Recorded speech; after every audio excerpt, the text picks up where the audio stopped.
6 days in a row, military actions continue on the Artsakh-Azerbaijani border. Hostilities that began in the morning of September 27 are expanding their geography, becoming a potential threat for global security. Early in the morning, the press secretary of the Ministry of Defense of Armenia, Shushan Stepanyan, informed that approximately at 7:55 a.m., the anti-aircraft warfare units of the Armenian forces shot down one adversary plane and an unmanned aerial vehicle in the northeastern direction of Artsakh. Shortly after, the president of France, Emmanuel Macron, made an announcement stating, "I can confirm that according to our data, 300 terrorists have left Syria in order to arrive in Baku through Aintab."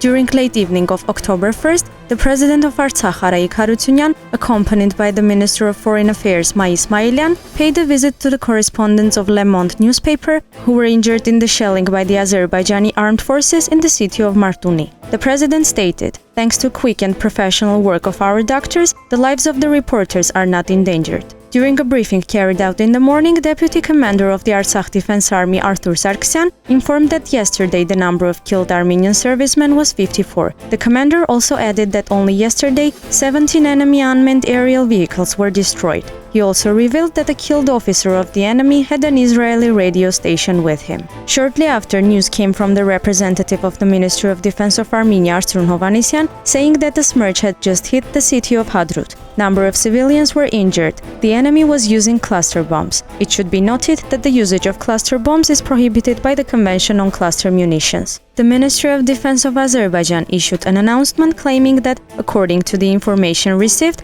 an exchange of fire happened between the retreating soldiers of the Armenian armed forces during the night battles. The Defense Army of Artsakh immediately responded by stating that the spread news is yet another invention of the enemy and does not correspond to reality. Shortly after, the adversary started bombing the capital of Artsakh, Stepanakert. Number of civilians were wounded. Civilian infrastructures were also damaged. As a result, 10 rescue service members were injured. Later, the Azerbaijani side shared news stating that the Tochka-U tactical missile complex is allegedly being used by Armenia to target the territory of Azerbaijan. The press secretary of the Armenian Ministry of Defense immediately responded saying that the news was a complete misinformation and does not correspond to reality. The spokesperson stated, "Despite the fact that for several days now Azerbaijan has been targeting the settlements around the town of Vartanis with anti-aircraft artillery, no rocket has been fired in the direction of Azerbaijan from the territory of the Republic of Armenia yet." The Ministry of Defense strongly urged the Azerbaijani side to refrain from such provocations, not to impel the Armenian armed forces to carry out real missile strikes. Meanwhile, the international community was not silent. Valérie Bourrienne, member of the French parliament, shared an announcement stating,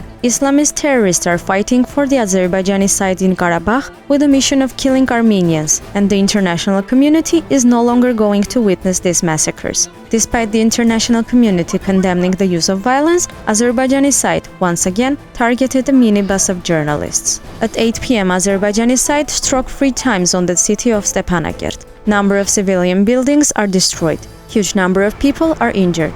As of 8 a.m., the enemy had 1,750 soldiers killed. 2,900 more were injured. Damages of military equipment were the following: 10 helicopters, 202 tanks and infantry fighting vehicles, 3 TOS, 1 Smerch, 5 airplanes. As a result of military actions, 152 Armenian servicemen were killed.